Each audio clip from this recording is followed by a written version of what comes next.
Hey everybody, and thanks for tuning in to the Ephrata Community Church weekly podcast. Conversation with our pastors and leaders meant to continue encouraging you to know God, know freedom, know purpose, and make a difference. Hey Ephrata Community Church family. Hey, it's Jim Ehrman, teaching pastor here. I have the privilege of being with Nate Kennel today. If you have not had a privilege to get to know Nate, what's that? I said, hey, everybody. He said, hey, everybody. I thought he was like correcting his name for me. I'm like, what? I've been calling you by the wrong name. But no, yeah, if you haven't had the privilege of meeting Nate and his family, like all 62 of them, they're just delightful. They're like a small tribe moving in our midst. It's really awesome. About right. And but Nate oversees a lot of what we just call our infrastructure here at the church. You're on staff, and he helps make IT happen. And believe me, we are a wired community. AKA what we're doing right now. Thanks to him and Drew for making stuff like this happen. Thanks for being on the team. How's it feel to be on the team after, how long's it been? Like 6, 8 months? 6.5, 7 months, something like that, yeah. Do tell, you like us still? Yeah, I love it. It's great. It's great to be on the staff. I find it a privilege to be around this group of people, and it's been a really positive thing in my life. So. I too. Like I do a lot of things. I have to admit, when I'm here and part of the staff meetings, there's something about just our culture and stuff. Reminds me of this funny little story that I heard. It comes from a psychology background where they were testing monkeys. So imagine this, honestly, I'm all of a sudden comparing our church staff to monkeys, but it was a study of monkeys, true story, compared to others I tell. And what they did was they took these monkeys and they put a set of bananas in the ceiling.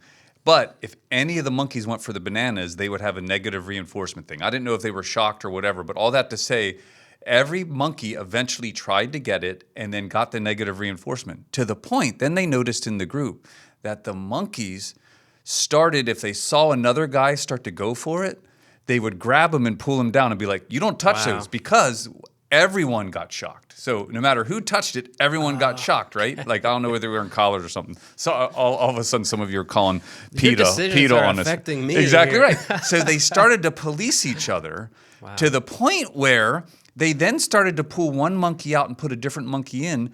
And what happened was no monkey ever went for the bananas again. So in other words, it reached the point where they substituted out every monkey, but the culture had become such that you didn't go for those bananas. They didn't have to even begin to shock anymore. So there's something about being part of a culture that slowly begins to train us. Now, I'm switching to the positive here. I'm sorry, this is probably a frail transition, but I'm just trying to say that's where my mind was going. Good, I'm glad we're grabbing the positive here. But all that to say, we were partly saying this about being part of the staff here. We do cultivate something that keeps us in tune, right? And it's really quite thrilling. And I want to say that part of the series that we're in right now is doing that for me.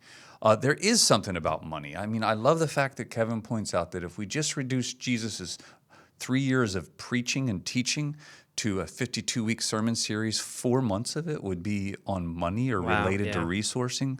There's something about Jesus's knowing of where our treasure is, so will our heart be. And so, man, I just want to pump it to you, like this whole idea, like we can guide our heart, right? We're just like culture can around us. So. Right, yeah.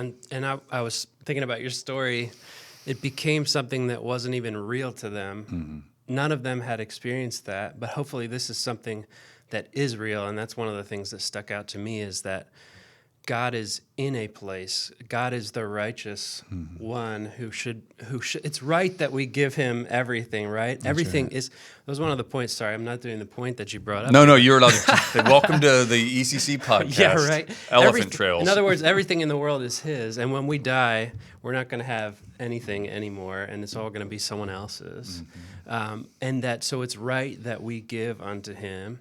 And not only that, where your treasure is, there your heart will be also. One of the things that stuck out to me about that is you can guide what your heart values by putting your time there, by putting your money there, and it's not just a reactionary thing. You can actually take yourself toward where you want to go and what you know is right. And what we're admitting, I think, when we say that is the first couple steps of anything is a discipline before it becomes an art. I mean, I oftentimes remind my kids growing up, like, hey, everything at first is a discipline, but doing a discipline well leads to doing an art well, because it then starts to become natural. And it's one of the things you're going to hear here. Like Kevin entitled this message, First Things, right? The actual title was first things first. And I found it interesting that we automatically immediately go to tithing, but as I was listening to his message, he was actually challenging us to giving God first things in a whole lot of other things than just our finances. In Yeah. other words, he called it the principle of the first.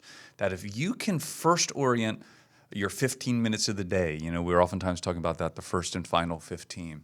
Or if we're going to be making a business decision, slowing down on it and giving God 15 hours or 15 days to guide you into it or something. We're just throwing 15 around now. But the whole idea is like the way we first position ourselves can slowly train ourselves to be predispositioned like an art form toward God. Yeah. But like you said, guiding the heart is powerful, but it's not always easy when you're first starting to do it, right? No, that's true.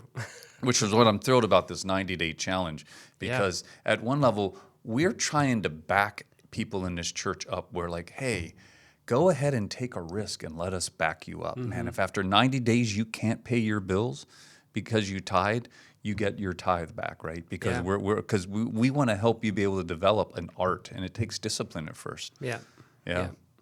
And the fact is, there's a reality there that we want to move to, and it's not in the end, it's not about the discipline or the law, right? It's not about you need to do this, this, and this, and I think that's the way it's been taught a lot. But the fact is that there's a reality behind it that's true and that's right. That's right. Yeah, I think Nate and I were chatting a little bit before this, and we were chatting about this whole idea that the way we're talking about entrusted is a much more freeing approach to it than I was probably discipled in growing up, where the tithe was almost a test, not of God, which is what the Bible actually says, test me in these things, right? Try me in these things. It felt like a test of me. And therefore, I remember my giving was more obligatory, almost like I was sewing into like, well, if I do this, some natural law equation works out where I get more benefit, almost like God's sitting there like, I put a law in the universe, do this. And I think Lancaster County struggles with that sometimes because we love natural law theory. That's just a fancy word of saying like, there's an algorithm and if we just live into it, we'll experience blessing. But this is a way more relational thing than that, right? I think it's not an obligation that leads to blessing. It's an opportunity to experience God in provision, which deepens intimacy with God, not necessarily obligation to God. It's been something that's been hitting me harder. Right. It's about a relationship with Him. Yeah. And I think of it as I know someone that used to say God's not a vending machine. Yeah. So it's not really a transactional thing ultimately, is not the goal. Yeah. And it is fascinating, that's a great image, like God's not a vending machine, because when we look at the biblical record, like God wants to pour out blessing, right?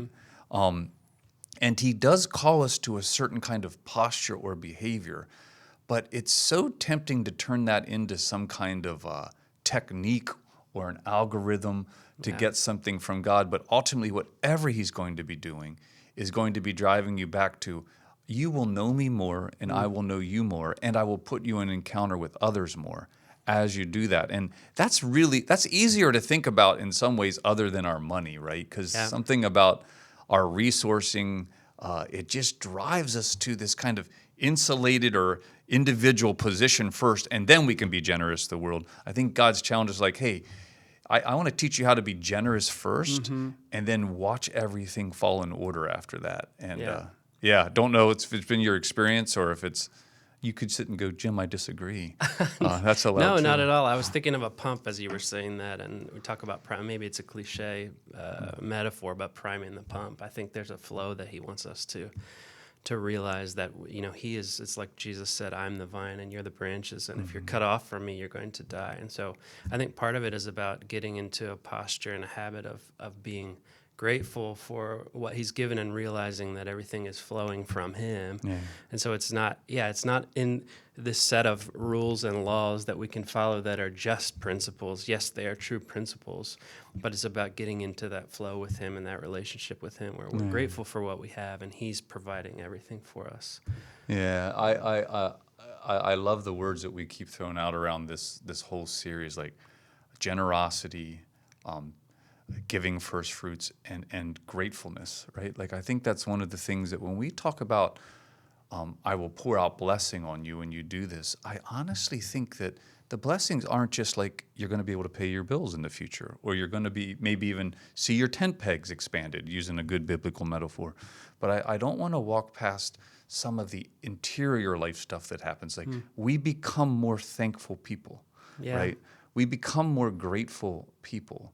We end up starting to be able to view things that are going on in our life through different lenses. It's almost as if you're willing to take steps in regards to your finances, you get spiritual returns of discernment, insightfulness, gratefulness. And man, these are all the things we're told that at the end of our lives we most want to be known for, right? The kind of way we want to be. And God's almost hiding them. Hiding's the wrong word, but he's sewing them in as we're simply being obedient to something that seems very practical, like 10% or something like that. Right. Yep. Fan of God. I'm a fan of God. Yeah. As I'm hearing you chat, I'm like, man, I like Nate and God. Yeah. Hey, if you don't mind, I want to just bring us back to a couple of things that Kevin did remind us. He introduces this idea of the principle of the first. And I want us this week, I want us to be thinking about, is there any area that we want to make God first in? And I don't want this to be a condemnatory thing. And I might even ask you to think if there's any area you're being challenged in.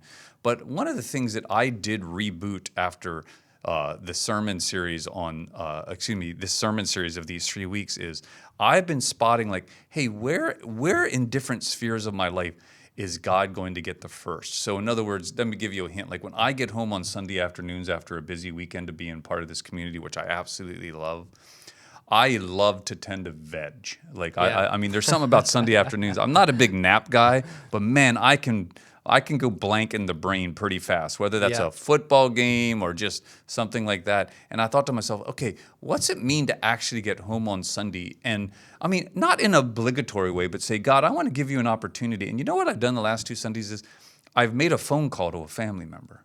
Yeah. I just decided I'm going to give this just before I begin to vegging. Trust me, man, I got back to vegging pretty fast. But I was sitting there and I actually said, God, I want to give you an opportunity to speak to me. Is there any family member that just a quick 10-minute phone call to say, hey, how you doing, man? Just checking in.